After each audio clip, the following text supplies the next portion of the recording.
Altre presenze in pubblico e altre esibizioni tra gli applausi.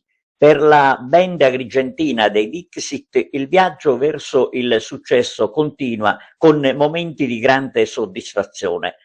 I 6 ragazzi del gruppo, Gabriele Di Nolfo, Salvatore Consiglio, Alessio Gallo Afflitto, Alfonso Monaco, Calogero Albano e Giuseppe Monaco, non finiscono di stupire per la loro bravura, riconosciuta a Roma al Cantagiro, che li ha praticamente lanciati.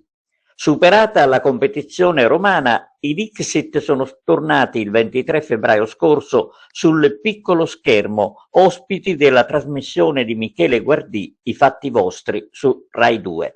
Nello studio del programma, forse per esigenze di copione, i 6 musicisti interpellati dalla conduttrice Anna Falchi hanno ammesso di arrivare da Casteltermini, che è il paese di Michele Guardì e del chitarrista del gruppo Salvatore Consiglio, ma in realtà l'origine del gruppo è agrigentina. Loro sono infatti la band di Agrigento, come sono stati presentati sul palco del Cantagiro.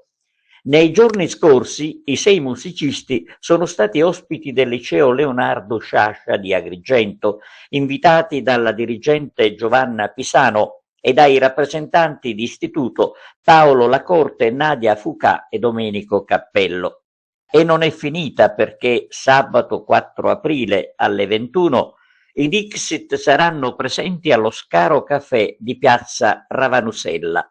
Ad attenderli sicuramente un'altra occasione per dimostrare la bravura che li distingue.